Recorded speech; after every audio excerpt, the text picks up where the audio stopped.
এখন যে ওয়ার্ডটা দেখবো সেটা হচ্ছে গশ, GAUCHE। এর উচ্চারণটা হচ্ছে গশের মতো করে হবে। এটা ফ্রেঞ্চ ওয়ার্ড যার বাংলা অর্থ হচ্ছে অমার্জিত,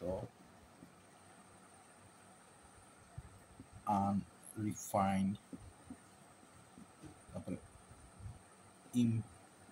ইমপোলাইট, আনসিভিল, বেয়ারা বা কদাকার, ক্রুড,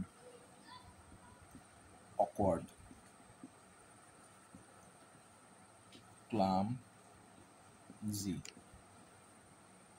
তাহলে এগুলো হচ্ছে কি গশ এর মিনিং। অমার্জিত, বেয়ারা, কদাকার, ক্রুড বা অকওয়ার্ড বা ক্লামজি হতে পারে, সেটা হচ্ছে গশের মিনিং। সাধারণত আমরা এটাকে এই অর্থ ব্যবহার করতে পারি, গশ মিনিংটা সোশ্যালি অকওয়ার্ড, AWKARD, অকওয়ার্ড বোঝানোর জন্য আমরা গশ মিনিং বলতে পারি। তাহলে আমরা একটা উদাহরণ দেখি গশের। হিজ গশ comments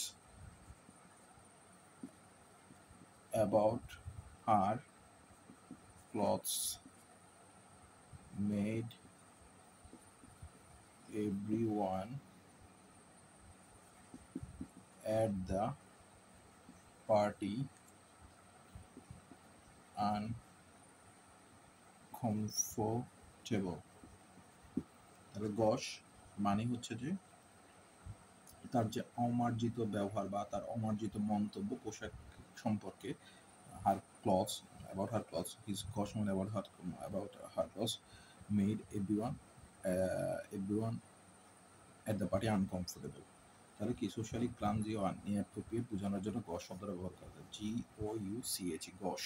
গশ মানে হচ্ছে অমার্জিত, কদাকার বা বেয়ারা, অকওয়ার্ড, ক্লামজি এগুলো বোঝানোর জন্য ব্যবহার করা হয়।